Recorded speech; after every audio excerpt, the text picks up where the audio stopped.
வணக்கம், அனைவருக்கும் வணக்கம். இது உங்கள் சிஎம் ஹரிஷ் சேனல். யூடியூப் சேனலில் இப்போ புதுசாக நம்ம ஆரம்பிச்சிருக்கோம். என்ன காரணத்துக்காக நம்ம ஆரம்பிச்சிருக்கோன்னா, நம்ம இது வரைக்கும் நம்ம ஃப்ரெண்ட்ஸ்கிட்டையும் நம்ம மக்கள்கிட்டையும் நம்ம பேசிகிட்டு இருந்தோம், ஃப்ரெண்ட்ஸில் எல்லார்ட்டையும் பேசிகிட்டு இருந்தோம். ஸோ அதை யூடியூப் சேனல் மூலமாக உங்கள் எல்லார்ட்டையும் நம்ம பேசணும்னு நம்ம ஆசைப்படுறதுனால நம்ம ஒரு சேனல் ஆரம்பிச்சிருக்கோம். நம்ம பேச போகிறது ஃபைனான்ஸ் சம்மந்தப்பட்டது, மற்ற பொதுவான விஷயங்களை நம்ம கலந்து பேச போகிறோம். இதில் என்னென்னா, நம்ம செபி ரெஜிஸ்டர் கிடையாது. ஸோ அதனால் இது ஒன்று நம்மளோட எஜுகேஷன் பர்பஸ்க்காக மட்டும் நாங்கள் அதை யூஸ் பண்ணிக்கோங்க. இப்போ இன்றைக்கி நம்ம என்னை பற்றி கொஞ்சம் பேசிடுறேன் உங்கள்கிட்ட. நான் உங்கள் சி முத்துக்குமரன். நான் இன்சூரன்ஸ் ஏஜெண்டாகவும், அதுக்கப்புறம் ஒரு 20 வருஷமாக நம்ம மளிகை கடையும், அதுக்கப்புறம் இப்போ மியூச்சுவல் ஃபண்ட் சம்மந்தப்பட்டதுலேயும் நம்ம நிறையா நாள் நம்ம அதில் பார்த்துருக்கோம். ஸோ அந்த விஷயங்கள்லாம் நம்ம கலந்து நம்ம பேசலாம்ன்ற ஒரு ஆர்வத்தில் தான் இப்போ உங்கள்கிட்ட நம்ம பேச ஆரம்பிச்சிருக்கோம். இப்போ இதில் என்னென்னா, இப்போ இன்றைக்கி நான் ஃபாரினில் ஒர்க் பண்ணியிருக்கேன், 4 வருஷம் ஒர்க் பண்ணியிருக்கேன். நான் டிப்ளமோ எலக்ட்ரிக்கல். நான் இப்போ நம்ம மளிகை கடை வச்சுருந்தோம். அதுக்கப்புறம் இன்சூரன்ஸ் ஏஜென்ட்லேருந்து இப்போ மியூச்சுவல் ஃபண்டு எல்லாமே பண்ணிகிட்ருக்கோம். இருந்தாலும் நம்ம இதை எல்லாருக்கும் தெரியணும் அப்படின்றதுக்காக தான் நம்ம இது உங்கள் சேனல் மூலமாக நம்ம வரோம். இதில் என்ன அப்படின்னா, முக்கியமான விஷயம் என்னென்னா, இப்போ இன்றைக்கி நம்ம பேச போகிற டாப்பிக்கை பற்றி ஃபைனான்ஸ் டாபிக் தான் நம்ம இன்றைக்கி பேச போகிறது. எஸ்ஐபி ஏன் பண்ணணும் அப்படின்றத பற்றி நம்ம பேச போகிறோம். எஸ்ஐபியில் என்ன விஷயங்கள்னால், இப்போ நம்ம சாதாரணமாக நீங்கள் ஒரு போஸ்ட் ஆஃபீஸில் ஆர்டி நம்ம போடுறோம் இல்லையா, ஸோ அந்த மாதிரி எஸ்ஐபியும் சிஸ்டமேட்டிக் இன்வெஸ்ட்மெண்ட் பிளான் எல்லாம் கேள்விப்பட்டிருப்பீங்க. ஆனால் அது எப்படி ரன் ஆகுது அப்படின்றது நமக்கு தெரியாது சில பேருக்கு. பொதுவான மக்களுக்காக தான் பேச போகிறோம். ஸோ அதில் இருக்கிறவங்களுக்கு இதை பற்றி விஷயங்கள் நிறையா தெரியும். ஷேர் மார்க்கெட்டில் இருக்கவங்களுக்கு, அந்த சம்மந்தப்பட்ட ரிலேட்டடில் இருக்கவங்களுக்கு தெரியும். ஸோ மற்ற நார்மலாக இருக்க மக்களுக்கு இதை பற்றி தெரிய வாய்ப்பு இல்லை. இதில் என்ன அப்படின்னா, சிஸ்டமேட்டிக் இன்வெஸ்ட்மெண்ட் பிளான்னா மாதம் நம்ம ஒரு கொஞ்சம் தொகையை நம்ம இதில் மாதம் போடுறது தான். அது ஒரு சின்ன இது எதை பற்றி நம்ம ஷேர் மார்க்கெட் ஏறுது இறங்குது அப்படின்ற பற்றியெல்லாம் நம்ம கவலைப்பட தேவையில்லை. நம்மளால் முடிஞ்சது இன்றைக்கி 100 ரூபாலேருந்து கூட பண்ணக்கூடிய விஷயங்கள் ஆரம்பிச்சிருச்சு. 100 ரூபாலேருந்து நம்ம ஆரம்பிக்கலாம். இதில் நம்ம பார்த்திங்கன்னா ஒரு லாங் டேர்மாக நம்ம பண்ணணும். அதுதான் முக்கியம். உங்களுக்கு ஏன்னா நிறைய கம்பெனிஸ் இதில் நிறைய இருக்குது, நல்ல நல்ல கம்பெனிஸ் இருக்குது. இதில் நம்ம எந்த கம்பெனியும் நம்ம ரெக்கமெண்ட் பண்ணலை, ஆனாலும் நம்ம அதை சொல்கிறேன் உங்களுக்கு. ஸோ அதனால் எஸ்ஐபியில் முக்கியமான விஷயம், தொடர்ந்து நம்ம அது மாதம் நம்ம பணத்தை போடணும். இதை எங்கே ஆரம்பிக்கிறது அப்படின்னா, நீங்கள் உங்கள் பேங்க் அக்கௌண்ட் எங்கே வச்சுருக்கீங்களோ அந்த அக்கௌண்ட் அவங்கள்ட்டே சொன்னாலே அந்த டிமேட் அக்கௌண்ட் நம்ம பண்ணி கொடுத்துருவாங்க. ஸோ அதன் மூலமாக பண்ணிக்கலாம். இதுக்கு டிமேட் அக்கௌண்ட் இருக்கணும் கட்டாயம் இல்லை. நம்ம தனியாகவும் நம்ம கம்பெனியோடைய நேரடி வெப்சைட்லேயும் நம்ம பண்ணிக்கலாம். இதில் நிறைய விஷயங்கள் இருக்குது. நம்ம மெயினாக பேச போகிறது சுருக்கமாக இன்றைக்கி பார்ப்பேன். உங்களுக்கு இதில் நம்ம நார்மலாக ஒரு பேங்க்கில் போட்டால் ஒரு 6% கிடைக்கிறதுன்றது அவ்வளோதான் கிடைக்கும். அதுக்கு மேலே கிடைக்க வாய்ப்பு இல்லை. அதே சமயத்தில் நீங்கள் இதில் மற்ற போஸ்ட் ஆஃபீஸில் போட்டாலும் ஒரு 7 to 8% வரைக்கும் நமக்கு கிடைக்க வாய்ப்பு இருக்குது.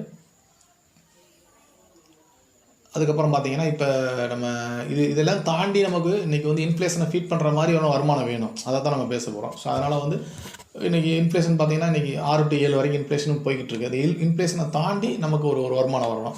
அது எங்கேருந்து கிடைக்குதுன்னு பார்த்திங்கன்னா, எஸ்ஐபி மூலமாக கிடைக்கும். போஸ்ட் ஆஃபீஸில் எப்படி நம்ம மாதம் போட்டு ஒரு 5 வருஷம் முடிஞ்சோடனே நம்ம எடுக்கிறோமோ, அதே மாதிரி இதை குறைஞ்சது ஒரு 10 வருஷம் 15 வருஷம் 20 வருஷம் அந்த மாதிரி கொண்டு போகணும். அப்படி கொண்டு போனோம்னா நமக்கு நல்ல ரிட்டர்ன் கிடைக்க வாய்ப்பு இருக்குது. 12% 13% வரைக்கும் ஸ்டாண்டர்டாக கிடைக்க வாய்ப்பு இருக்குது. நம்ம அதிகமாக கிடைக்கும், 20 கிடைக்கும், 24 கிடைக்கும், அதெல்லாம் இருக்குது. நம்ம காமனாக எடுத்துக்க வேண்டியது 12% தான். நம்ம ஸோ 12% எடுத்துக்கிட்டோம்னா நமக்கு ஒரு நல்ல ரிட்டர்ன். ஒரு 1000 நீங்கள் ஸ்டார்ட் பண்ணுறீங்க, ஒரு 1000 ரூபாயிலேருந்து ஆரம்பித்தாலும் கூட ஒரு 10 வருஷத்துலேருந்து 15 வருஷம் நம்ம கொண்டு போகலாம். கொண்டு போனீங்கன்னா, இப்போ ஒரு உதாரணத்துக்கு நம்ம 20 வருஷம் ஒரு 20 வருஷம் நம்ம கட்டுறோம்னு வச்சுக்கோங்க. அதுக்கு பார்த்தீங்கன்னா 2,40,000 ரூபா வரும் உங்களுக்கு கட்டினீங்கன்னா. ஸோ அதோட ரிட்டர்ன் அமௌண்ட் பார்த்தீங்கன்னா 12% டேலி பண்ணாலும் அது கிட்டத்தட்ட ஒரு நம்ம 3 மடங்கான பணம் நமக்கு அதில் கிடைக்கும். இது எதுக்காக நம்ம எஸ்ஐபி பண்ணணும் அப்படின்னு நம்ம தெரிஞ்சுக்கலாம். இன்றைக்கி நம்ம ஒவ்வொருத்தருக்கும் ஒவ்வொரு இது இருக்குது. நம்ம வேலைக்கு போகிறோம். இன்றைக்கி ஒவ்வொருத்தரும் ஒரு வேலையில் இருப்போம். சின்ன வேலைகள் இருக்கோம், பெரிய வேலைகள் இருக்கோம், கவர்மெண்ட் வேலையில் இருக்கோம், எல்லாத்துலையும் ஒவ்வொருத்தரும் ஒரு வேலையில் இருக்காங்க. ஆனால் நமக்கு நம்ம சம்பளம் வாங்குகிறோம், செலவழிக்கிறோம், அப்படி போயிடும். ஆனால் நம்ம அதை யூஸ்ஃபுல்லாக நம்ம எதாவது பயன்படுத்தணும். அது யூஸ்ஃபுல்லாக என்ன பயன்படுத்தணும் அப்படின்னா, நமக்கு வர்ற ஆரம்பத்தில் நம்முடைய சேமிப்பில் ஃபஸ்ட்டு நம்ம வர்ற சம்பளத்தில் முதல் சேமிப்பாக இருக்கணும். எல்லோரும் என்ன செய்கிறாங்க, செலவு பண்ணிவிட்டு அதுக்கப்புறம் சேமிப்பை பற்றி இது பண்ணுறாங்க. ஆனால் சேமிப்பு எடுத்து வைக்கணும். நம்ம எவ்வளோ எடுத்து வைக்கணுன்றது முக்கியம். சின்ன அமௌண்ட்டுக்கு போதும். நமக்கு 1000 ரூபாலேருந்து ஆரம்பிக்கலாம், 500 ரூபாலேருந்து ஆரம்பிக்கலாம். ஆனால் அந்த ரூபாயை எடுத்து வச்சுட்டு நம்ம ஆரம்பிக்கணும். எப்படி ஆரம்பிக்கிறோம்? ஒரு 1000 ரூபா அப்படி ஆரம்பிக்கலாம். சின்ன வயசு இப்போ ஒரு குழந்தையோட 0 வயசு, ஒரு குழந்தை பிறந்ததுலேருந்து ஆரம்பிச்சிங்கன்னா ஒரு 30 வருஷம் இன்றைக்கி நீங்கள் ஆரம்பிச்சிங்கன்னா நம்ம கட்டுற அமௌண்ட் எவ்வளோன்னு பார்த்தீங்கன்னா, மாதத்துக்கு 1000 ரூபா கூட ஆரம்பிச்சிங்கன்னா கூட 30 வருஷத்தில் 3,60,000 தான் வரும்.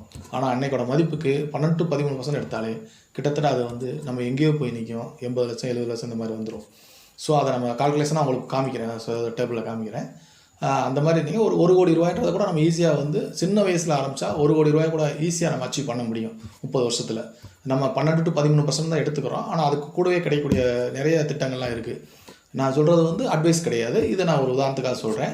இதை நீங்கள் இதை பண்ணணுன்ற கட்டாயம் இல்லை. நிப்பான் இந்தியா மியூச்சுவல் ஃபண்ட் பார்த்தீங்கன்னா 95 ஆரம்பித்து இன்றைக்கி 2025 வரைக்கும் நம்ம டேட்டா எடுத்து பார்த்தோம்னா அதில் பண்ண அமௌண்ட் வந்து கிட்டத்தட்ட 20%, 19.90% நமக்கு அந்த ரிட்டர்ன் கிடச்சிருக்கு. ஸோ அந்த மாதிரிலாம் கிடைச்சா நம்மளுடைய டார்கெட் வந்து ஈஸியாக நமக்கு வந்து கிடைக்கும். ஸோ அது மாதிரி இதை நம்ம சேமிப்பை கொண்டு போகலாம்.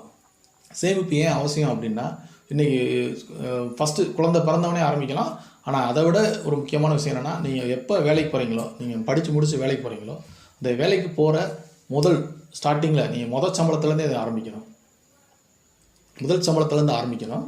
அப்போ எப்படின்னா, நீங்கள் ஒரு எவ்வளோ சம்பளம் வாங்கினாலும் சரி, 10,000 வாங்கினாலும் சரி, 15,000 வாங்கினாலும் சரி, 20,000 வாங்கினாலும் சரி, எவ்வளோ வாங்கினாலும் சரி, நீங்கள் ஆரம்பிக்கிறது முதல்ல ஆரம்பிச்சிடணும். ஆரம்பிச்சிட்டிங்கன்னா, ஒரு உதாரணத்துக்கு நீங்கள் ஒரு 22 வயசு 23 வயசில் நீங்கள் ஸ்டார்ட் பண்ணிங்கன்னா, உங்களோட 43வது வயசில் உங்களுக்கு ஒரு நல்ல ஒரு ஃபண்டு, உங்களுக்கு ஒரு கார்பஸ் சேர்ந்துருக்கும். அதை வச்சு நீங்கள் ஃபியூச்சர் லைஃப்பை நம்ம இன்றைக்குள்ளது வந்து இன்றைக்கி விலைவாசி ரொம்ப ஏறிக்கிட்டு இருக்கு. இன்னும் 10 வருஷத்தில் எங்கே போய் நிற்க போகுதுன்னு தெரியல. ஸோ அப்படிங்கும்போது அன்றைக்கி பன்மடங்கு விலைவாசி பெரிய இருக்கும். பலசரக்காக இருந்தாலும் அரிசி எல்லாமே விலை கூடும். ஸோ அதுக்கு தகுந்த மாதிரி நம்மளோட சேமிப்பை கொண்டு போகணும். அன்னைக்குள்ள சூழ்நிலைக்கு நம்ம சம்பளங்கள் எப்படி இருக்குன்னு சொல்ல முடியாது.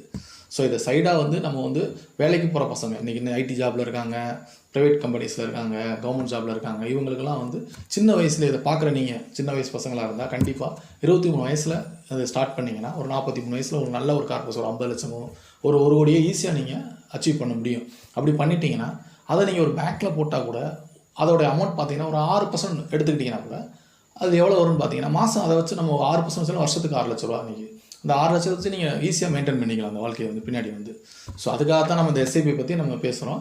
எஸ்ஐபி பற்றி இன்னும் நிறையா பேசலாம். இன்றைக்கி சுருக்கமான விஷயங்களை மட்டும் நம்ம கொண்டு போகிறோம். உங்களுக்கு இதில் நீங்கள் அடுத்து என்ன பார்க்குறோம் அப்படின்னா, எஸ்ஐபியில் பண்ணும்போது நீங்கள் எந்த இடத்துலையும் எஸ்ஐபியை நிப்பாட்டக்கூடாது. அதுதான் முக்கியமான ஒரு இது.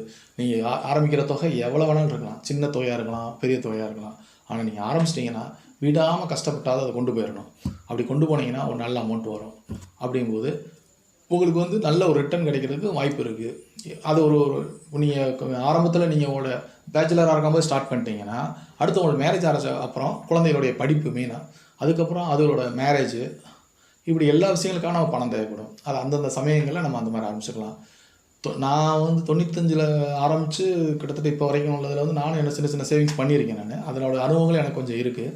ஆனால் இப்போ நம்ம அந்த 20 வருஷத்தில் நல்ல ரிட்டர்ன் கிடச்சிருக்கு. ஆனால் இதை காட்டிலும் இப்போ அடுத்து வர 10 வருஷம் எப்படி இருக்க போகுதுன்னா, அது நம்மளோட இந்தியாவுடைய க்ரோத் நல்லா இருக்குன்ற மாதிரி எல்லா எக்ஸ்பர்ட்டும் சொல்கிறாங்க. நானும் எல்லா விஷயங்களில் நான் எல்லோரையும் பார்ப்பேன். ஆனந்தி ஸ்ரீனிவாசனுடைய இதை பார்ப்பேன். இவர் மற்ற ஃபைனான்ஸ் எக்ஸ்பர்ட் நிறைய பேருடைய இதை நம்ம வீடியோஸ் பார்ப்போம், புக்கு படிக்கிறோம், அது சம்மந்த புக்குகள் படிக்கிறோம், புத்தகங்கள் படிக்கிறோம். ஸோ அந்த மாதிரி விஷயங்கள்லேருந்து நம்ம கற்றுக்கிட்ட தான் கொஞ்சம் கொஞ்சமாக நம்ம பண்ணியிருக்கோம். ஸோ நான் 10-20 வருடங்களாக நம்ம இதை பற்றி மியூச்சுவல் ஃபண்டை பற்றி கொஞ்சம் ஓரளவுக்கு நம்ம தெரிஞ்சதுனால அதோட விஷயங்கள் நம்ம உங்கள்கிட்ட ஷேர் பண்ணுறோம். நம்ம அனுபவப்பட்டிருக்கோம், அதை உங்கள்கிட்ட சொல்கிறேன் நான் உங்களுக்கு ஸோ நீங்களும் அதை நீங்கள் எடுத்துக்கிட்டு போய் சர்ச் பண்ணி பார்த்தீங்கன்னா கொஞ்சம் கொஞ்சமாக நீங்கள் சேவிங்ஸ் பண்ணணும். எல்லாமே பண்ணலாம், எல்லாத்துலேயும் பண்ணலாம். இது மியூச்சுவல் எஸ்ஐபின்னு மட்டும் இல்லாமல் கொஞ்சம் கோல்டில், கொஞ்சம் அதுக்கப்புறம் நம்ம போஸ்ட் ஆஃபீஸ் ஆர்டியில், கொஞ்சம் இடத்துல அப்படி பிரித்து நீங்கள் டைவர்சிஃபை பண்ணிங்கன்னா நல்லா உங்களுக்கு ஒரு ரிட்டர்ன் கிடைக்கும். மெயினாக எது பண்ணுறீங்களோ பண்ணலையோ இந்த எஸ்ஐபி பண்ணுறது கண்டிப்பாக முக்கியம். உங்களுக்கு இந்த எஸ்ஐபி கண்டிப்பாக பண்ணுங்கள். இந்த எஸ்ஐபியில் நிறைய உங்களுக்கு விஷயங்கள் நிறைய இருக்குது, நிறைய திட்டங்கள் இருக்குது. நீங்கள் போய் யூடியூப்பில் போய் இதில் குரோமில் போய் கூகுளில் போய் சர்ச் பண்ணி பார்த்தீங்கன்னா, எஸ்ஐபின்னு சர்ச் பண்ணி பார்த்தீங்கன்னா அது சம்மந்தப்பட்ட நல்ல டீட்டெயில்ஸ் நிறையா வரும். அதில் நீங்கள் பார்த்துக்கலாம். நீங்கள் சும்மா ரீல்ஸ் பார்க்குறதுக்கு இதை பார்க்கலாம், கொஞ்சம் நேரம் பார்க்கலாம். அதேமாதிரி வீடியோஸ் நிறையா வருது, ஒவ்வொரு வீடியோஸும் நீங்கள் பார்க்கலாம். அதில் என்னென்ன திட்டங்கள் இருக்குது, எதில் நல்ல திட்டங்கள் வருது, அதை பார்க்கலாம். இந்த 2026 என்ன ஒரு முக்கியமானதுன்னா, இப்போ 1 வருஷமாக 2 வருஷமாக மார்க்கெட் ஒரு சீரான இதில் தான் இருக்குது, எந்த ஒரு வளர்ச்சியும் இல்லாமல் இருக்குது. ஆனால் இப்போ நம்ம ஆரம்பித்தோம்னா அடுத்து வரப்போகிறது நம்ம குரோத்து இது வரப்போகுது. அப்படிங்கும்போது நம்மளுக்கு நல்லாயிருக்கும். இந்த பட்ஜெட் வந்துருக்கு. ஸோ அந்த மாதிரி இதெல்லாம் பார்க்கும்போது நமக்கு நிறைய விஷயங்கள் நம்ம வருது. ஸோ அதனால் நீங்கள் கண்டிப்பாக இந்த எஸ்ஐபியை நீங்கள் ஸ்டார்ட் பண்ணுவீங்கன்னு நம்புகிறேன். நீங்கள் எல்லாருமே இந்த எஸ்ஐபியை ஸ்டார்ட் பண்ணுங்கள். சின்ன வயசுலேருந்து ஆரம்பிங்க. பெரியவங்களாக இருந்தாலும் பரவாயில்ல, 40 வயசுக்கு மேலே 40 வயசுக்கு மேலே இருந்தாலும் நீங்கள் ஆரம்பிங்க, அவங்களுக்கு பிரயோஜனமாக இருக்கும். 10 வருஷம் தொடர்ந்து விடாமல் பண்ணுங்கள். சின்ன வயசாக இருந்தால் 30 வருஷம் போடலாம், பெரியவங்களாக இருந்தால் 10 to 15 வருஷம் வரைக்கும் பண்ணுங்கள். எந்த வயசுலேயும் ஆரம்பிக்கலாம். உங்களுடைய வருமானத்தில் ஒரு குறிப்பிட்ட பகுதியை வந்து எஸ்ஐபியாக கொண்டுங்க. எல்லாரையும் எஸ்ஐபியை வந்து எஸ்ஐபியில் வந்து நீங்கள் சேவ் பண்ணணும். நீங்களும் நல்ல இதாக வரணுன்ற என்னுடைய எண்ணம். நீங்களும் வருங்கால கோடீஸ்வரராகவோ லட்சாதிபதியாக மாறணும், அதுதான் என்னுடைய எண்ணம். ஸோ எல்லோரும் இந்த வீடியோ பார்த்துட்ருக்க எல்லாருக்கும் என்னுடைய வாழ்த்துக்கள் சொல்கிறேன். நம்ம இந்த பார்த்துட்ருக்க எல்லா மக்களும் சிஎம் ஹரிஷ் சேனலை நீங்கள் சப்ஸ்கிரைப் பண்ணுங்கள், தொடர்ந்து வந்து எங்களை ஃபாலோ பண்ணுங்கள். புதுசாக இருக்குது, சில விஷயங்கள் நம்ம சில விஷயங்கள் தவறுகளாக இருந்தால் திருத்திக்கிறோம். ஸோ அதை நீங்கள் பார்த்து நீங்கள் இது பண்ணிங்க. நன்றி, வணக்கம்.